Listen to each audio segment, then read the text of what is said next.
go from there. So, Okay, hello, cool. hello, welcome to another episode of the Jenna Hurst podcast.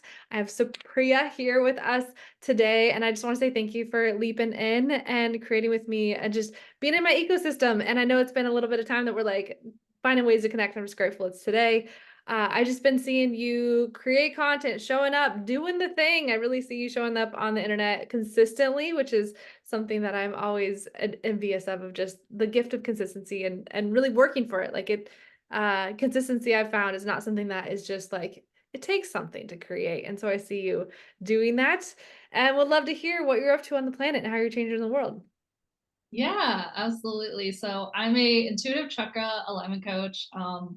Basically, that's like kind of a title like I came up for myself as I've been working with the chakras for a while now. I got I had an awakening. I had my second and third awakening when I was in 2020, and I was on the beach in Tulum, and I got this download to start working with the chakras a lot more. Mhm. Uh, and this was something I have always been seeing chakras and auras since I was very young. But in 2020, that was when I realized I needed to bring my gifts out to the world, and I needed to show people and come out of the spiritual closet, so as they say, and actually just make everybody aware that these are the types of things that I do for people. So yeah, like in 2020, I was gradual between 2020 and 2021. I was gradually changing over for what I used to have as a business, which was a social media agency. And I basically transferred it over into a spiritual coaching business. I love And it. yeah, so basically, my mom was a Reiki healer. I did like a lot of the stuff that I do today was passed on from her. So I did like I was doing like all the stuff. I've seen chakras and everything like that. And yeah, and basically even when I got my official Reiki certification in 2022. So I got my official Reiki certification in 2022, and that was an experience altogether. And then it was then like I really wanted to create the whole business chakras and system, relationship chakra system, Mm. and having people flow and manifest through their chakras. It's so real. I randomly discovered chakras when I was at a nutritional therapy program. I read a book called The Whole Detox, and it ties food and chakras together. I appreciate your commitment I appreciate the way in which you communicate it and just hearing. I still probably gonna botch the chakras in the way that you say it. Like I just need to keep hearing it because that is the accurate way, and it's just the way we say it. I'm like actually being able to integrate the correct pronunciation. I'm hoping maybe by the end of this time we'll hear it. If not, I just need to hear it more. Like there is just something linguistically that my tongue does not want to create it correctly. I just Right. appreciate getting that It's chakras. Yeah. I always tell people like just imagine Chuck Norris There you and like go. this is Chuck Chakras. Norris. Yeah, Chuck Norris, as in Chuck Norris. And I actually been wanting to create a shirt that says Chuck, like handle chakras like Chuck Norris. There you go. Oh, I love that. I think we need that on the planet because it really is. And that's something that I'm committed to is normalizing the process of spiritual awakening, which is not normal. I don't think anyone's spiritual awakening is like another, and it really is a wild experience and a whole range of experiences. And I had what was loud and extreme. I processed mine online. At the same time, it just was like it felt still very normal to me. It just didn't have spaces to go, and just coming out of the spiritual closet in a real way is very traumatic when you're trying to also navigate what's foreign and new and all the things. And so it is a journey, and I really hear in many ways you're holding people in spaces. And I guess the question is your audience fairly new to these concepts? Is that kind of what you see as people who are learning these for the first time? So yeah, it's a wide range. There's some people that come on my TikTok in my live shows when I do TikTok that are very much new to this whole thing. And then I have people that have been at it for many, many decades. Mm. So there's people, and there's a lot of people that just don't know about the chakras or know a whole lot about the chakras, and that's where I'm at.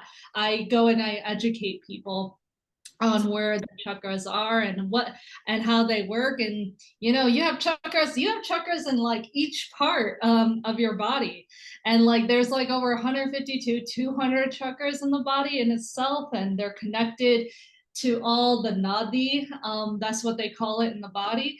And of course we do have the 7 main ones, but then we also have like up to 13 outer chakras too. Wow. Is there anything I do find that majority of my audiences, and I at least to love the beginner mind because I feel like there's stuff that you just pick up from everywhere. Is there anything that you would share that would help people go from 0 to 60 when it comes to that whole concept of chakras?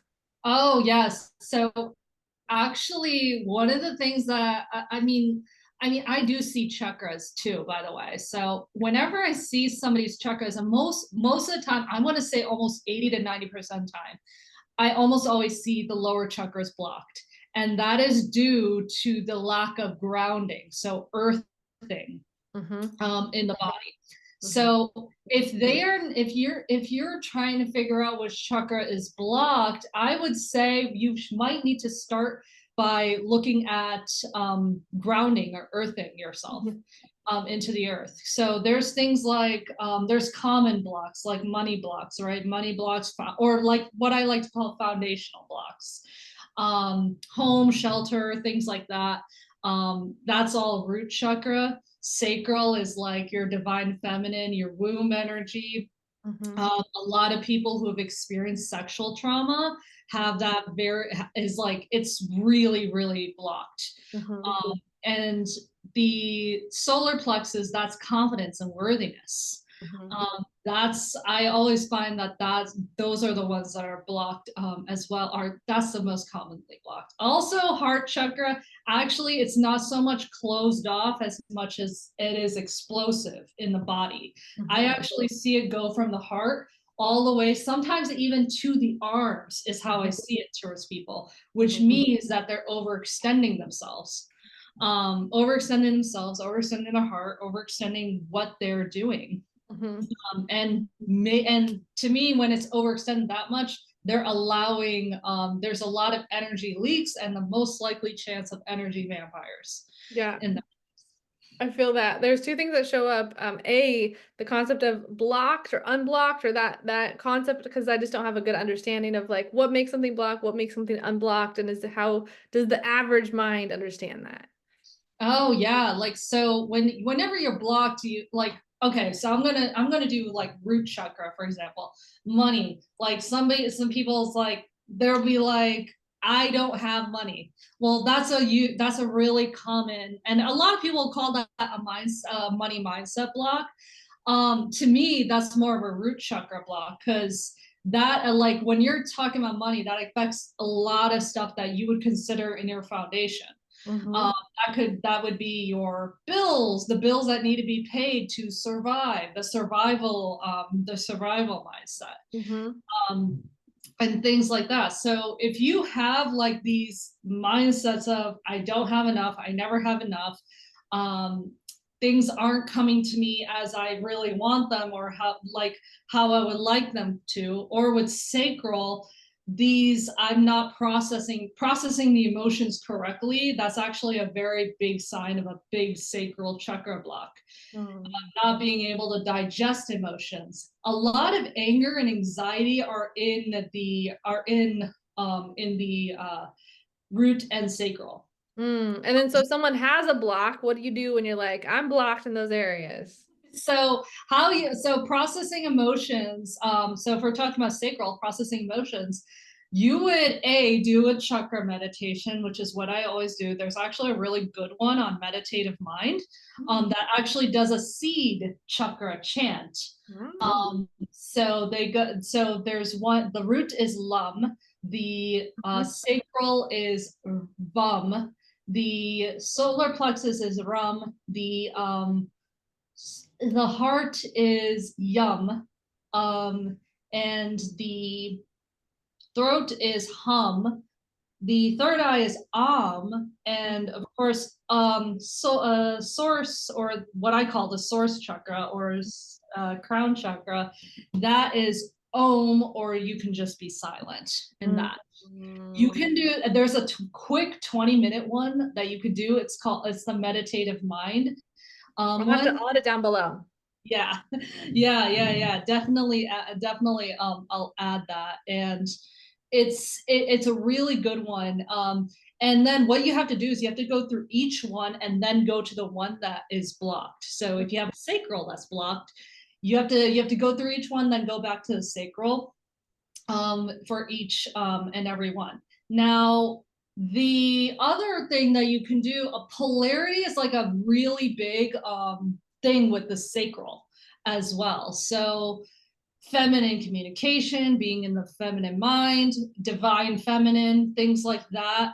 A lot of boss women I find are women who own their own businesses, who are managers at their workplace, things like that. They are a lot more into their divine masculine than feminine. So balancing that out and being in the space of receiving, into their mind and body, that is actually something that you would do. And how would you receive in the divine feminine? What does feminine mean to you? Those are the questions that I would ask. I love that. I have had full Kundalini rising. Mine was in 2022. It was quite dramatic. And with that, it has been so fascinating at playing with that energy, or not really playing with it, being forced to learn how to function with energy force that is alive and active, and clearing and doing a work that I'm at what sometimes feel like the mercy of, and learning that surrender, learning to receive what we're doing, because I'm just at the mercy of like, okay, I don't understand how to clear, and it's almost this force clearing that happens at times. And so that's one thing I will say I'm very passionate about, and just grateful for the work that you're doing, is this education up front, because my experience is I do trust in the timing and divine alignment. I went in with no real frame of what was happening, and so learning about them and learning what it means, and what those energy things are, and doing the clearing. I don't know if you experience this or not, but some people will quote unquote chase wanting to have a Kundalini rising, and I'm like, just do the work and clear your shit Yes. on a daily basis. Don't go looking for it, because it's just Yes. like, if you're not clear, I mean, I know there's not a way you can do it wrong. It's just the process of clearing. And so I don't know if that's something you see for yourself or your community, Yeah. the process of clearing, the value of clearing, the need for clearing, Oh what my that God. even mean, like that whole world. Clearing is something I would say about 90% of the work I do in my program with my clients is clearing. It's clearing that energy. Because a lot of the times, even when I was in my social media agency, I used to see people come in and wanting their Facebook or whatever done. And what would happen is that a lot of these guys would just go back to what they were doing before. And I would be on the phone with I would be on these discovery calls and be on the phone with all these guys, and they'll be like, oh, I don't know how to get like more followers. I just think people just want things like for free. I just think like I would like think I was just like, these are just mindsets. Like what's actually going on here? So that kind of led me into really what I'm doing right now, with all of this. So clearing a lot of these mindsets was huge, for me. And I started to notice very little of my program, especially if you're an entrepreneur, is actually the practical stuff. A lot of it is the energy and the spiritual side of it, before that. And then you'll notice that once this is all cleared out, and once everything is done, and once they do the work, a lot of stuff will come in faster, and like more ideas will start to flow with them, and they start really rolling and going. So Yeah, yeah. it's almost like getting the sequential order.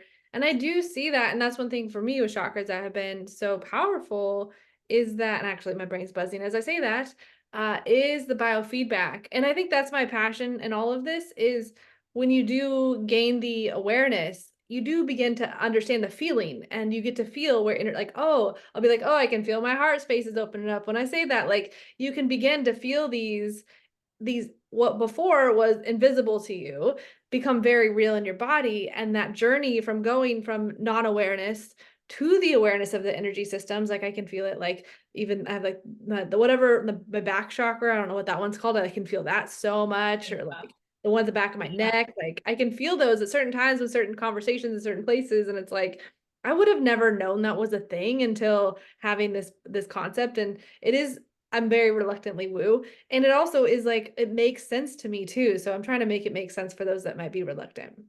Yeah, absolutely. Yeah, the back chakra is like, so there's, well, the upper one, well, the upper one could be a couple of things. It could be your heart, because that's also aligned. So if like the heart is like right here, you have to look in the back. Mm-hmm. But then if you look in the mid back, that's actually solar plexus. But lower back to lower upper back, Mm-hmm. lower upper back, that in between, that's sacral. But if you're lower back, that's your root. And a lot of people will have, like, will tell you, I have pain in my lower back. Mm-hmm. That is a manifestation of the root chakra. Yeah. And speaking of manifestations of like problems with your and blocks in your chakras, sacral, I often find people talking about how they have hormonal issues. Um, and a lot of it is related to your sacral. Sometimes it's also related to your root, most likely. I mean, it's all connected at the end of the day, but especially the root chakras, they're very much connected. Mm-hmm. But sacral and like hormone issues like related to that, that's you not being in your really your safe space Mm-hmm. when you were younger. I mean, we're good, and then we can go into like inner child work Mm-hmm. after that, because there must have been a part of you that felt that you were not safe in your sacral Mm-hmm. um, or your root chakra at one point. So that, and like in my work, that is what I dive deep into.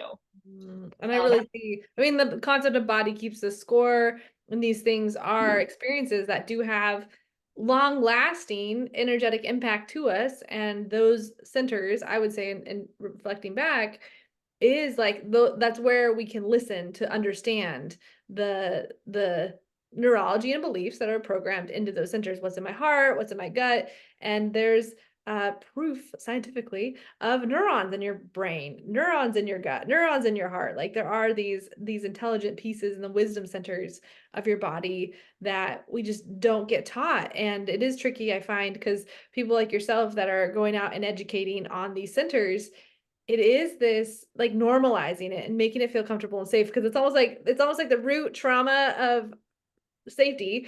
It's like to Yeah. then go into spaces to teach about safety is unsafe, and like trying to find a space to be in the middle. And I really do see for myself in our residents is that you do create a community to create safety in tackling the Oh stuff. my There's gosh. Yeah. some not safe places. At least my question is, have you experienced the not safe spaces of spiritual communities?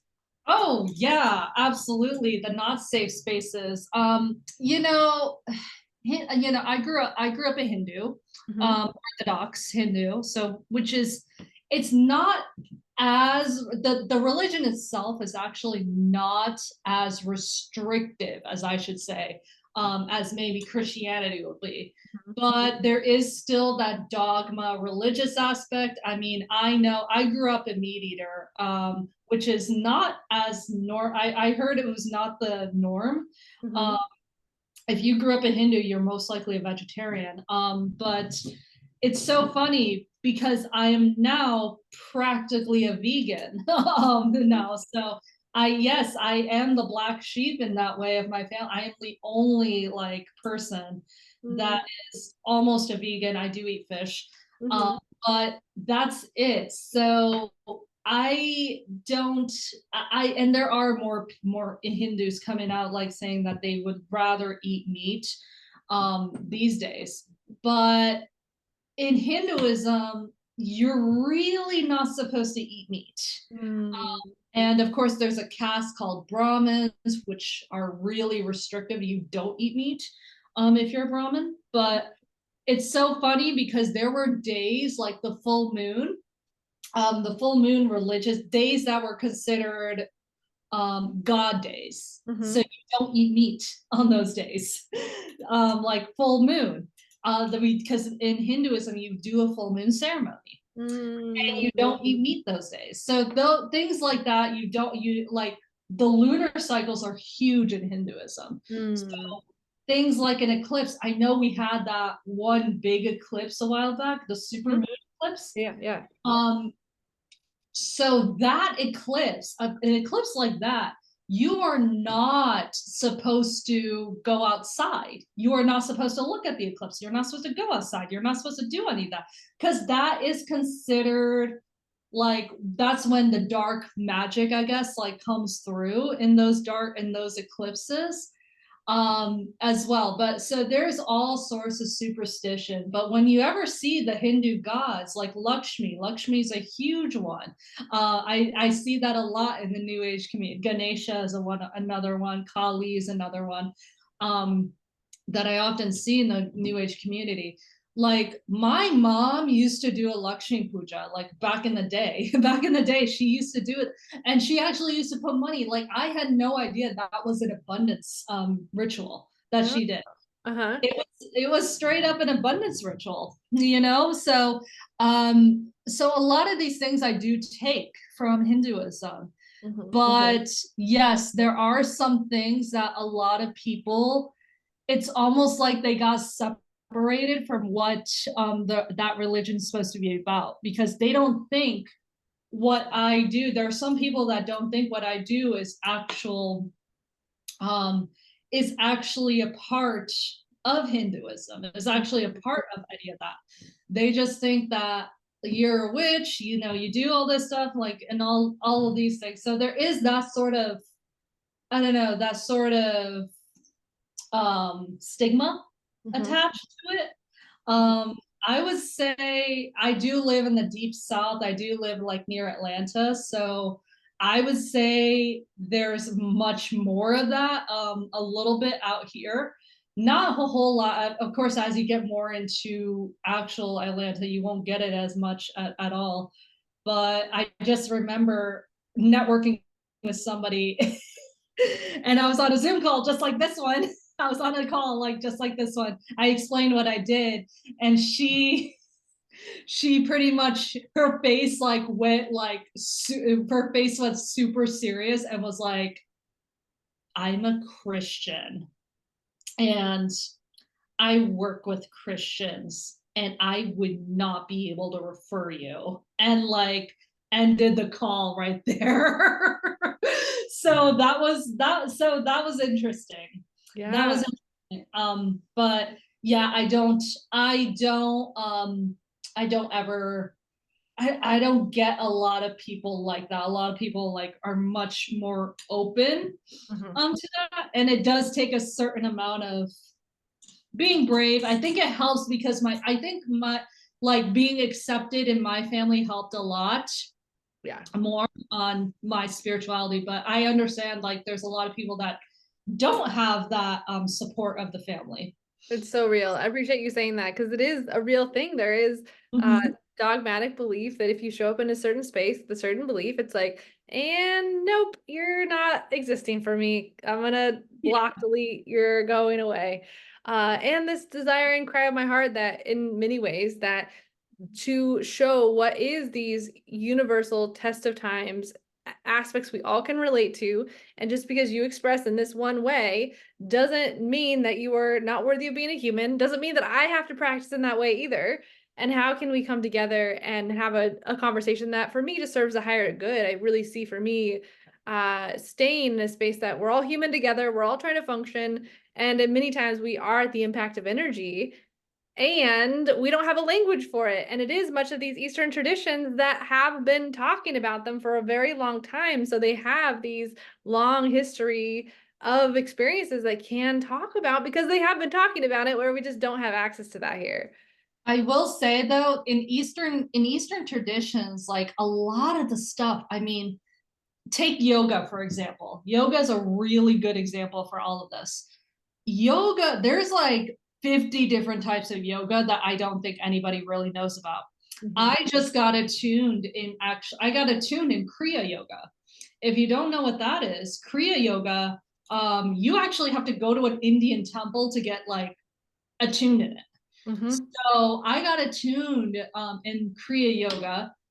And what that is that you have to, what you do is you have to do this mudra, which is like this. Mhm. It's, you cross your fingers, you put it like this, and then you put it on your lap, and then you chant Om 21 times.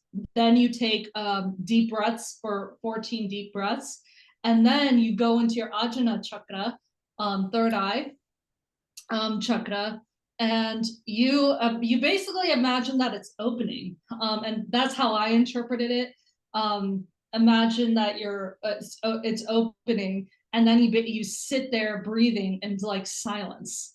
Like they did an hour, I do it for 21 minutes, but you're supposed to do it for 49 days, basically. I mean, So that's one way to clear house is just be with yourself for 49 days. It's like, yeah, you're supposed to do it 21 minutes a day for 49 days. wow. And that's how you really like this is see stuff like this is not integrated in Western culture at all. Mm-mm. Because did you know about Kriya Yoga before I mentioned it to you today? I did, yes. Just from Oh, okay. having full Kundalini rising, I've just have done a lot of research, and I do because the hand motions and Kriya's energy channels through me. Yeah, So yeah, I'm very surrendered. My hands do this. Like yeah. I have a lot Yeah. of Kriyas that are coming through all the time. There, yeah. So you would know about it, but there's a lot of people that don't that only know things like hatha yoga. That's the actual yoga that people know about. Oh yeah, no, Um, and my experience is no one knows what I'm talking about. So I don't have right. common language around it. I'm just every day like I'm having these experiences that no one else is, and I'm not wanting to be the weird one out. It's like I think it's normal. We just don't have a context for it. And it is Yeah, so much long history with some of these things that we just have no reference in our current reality. exactly. We don't have like a lot of that reference, but things like Kriya yoga and all of that stuff, I was introduced to it. Like even I didn't know about it. Like it's so funny. I didn't know anything about my own religion for a long time. Like I knew don't go here on this day and pray to this God on this day. That's all I knew. And chant all these things like for I mean that's all I knew. I didn't know any of the context of anything that we were doing. Hmm. Because I did go to the Hindu version of Sunday school, like when I was growing up, and it was a lot of it was fear based. A lot of it was fear based. Hmm. So I did all of these things like growing up, not knowing, but it was so funny. I knew as I got older, I knew a lot of people were actually telling me, a lot of white people I would say were telling me about my own religion, about like everything else. And like what I was like, so wait, and then I was like, so wait, that's what this means. And that's what that means. Yeah. And to me, it makes sense because things like chakras did originate from India. They did originate from like all these cultures and Buddhism like has it, right?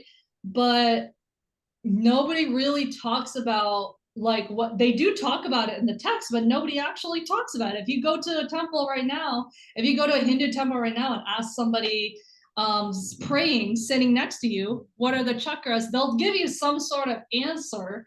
But if you ask them, okay, so what's the Sanskrit name for so what's the Sanskrit name for root chakra? What does it actually mean? And what is like how does this work in your body?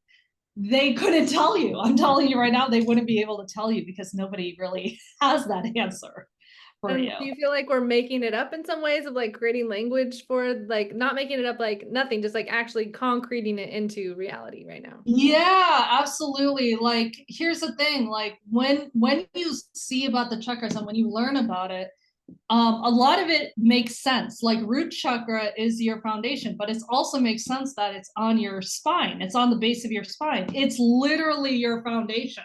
Mhm. Is literally your foundation. Heart chakra, center of the soul. Um, And I did an interview with an Indian priest who named it the center of the soul. Mm, He literally named it the center of the soul, like empathy and compassion and everything. I feel that. So what does the center of the soul do? It creates love, Mhm. and things like that. So yeah, do I think of one way where we might be putting words into things that we may not understand? Maybe, but I also think that we've also been doing things that were passed down from generations to generations. Yes. And These ancient I knowledge. really see that it is, at least for my neurodivergent ADHD reality, I'm very perceptive to energy. Like I can feel it, I understand it, and we don't have a culture where we talk about it. And so having these conversations, normalizing them, getting comfortable in the uncomfortable and introducing concepts. And even if it's not something that people want to jump into the deep end, being able to dip a toe in the sand or dip a toe in the water kind of thing, and seeing, does this feel good, does it not, and being able to actually find yourself and center is so important, and we don't really have spaces to do that. And so I really see you as someone that's out in the world of self exploration and energy, and I'm always just curious and navigating it for myself and learning more every little bit and taking what works and being okay with what doesn't, and maybe it's down the road or maybe never, and just being able to be free and that and owning what works for me kind of thing. So I don't know if that's been Yeah. kind of your journey too.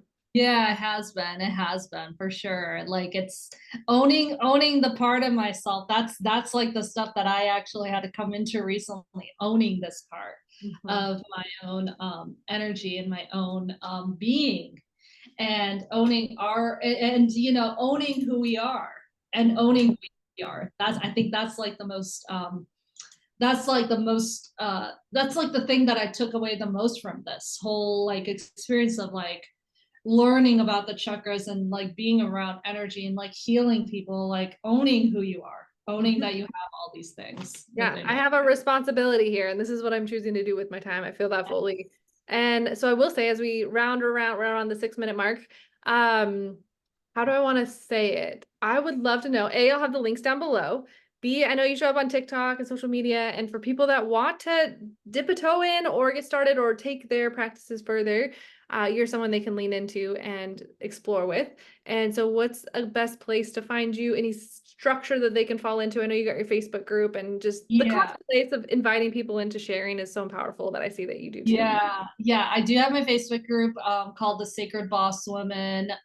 And yeah, I'm dipping my toe into that whole arena, but you can always just follow me on supriya.digital. That's SUPRIYA.digital. Hmm.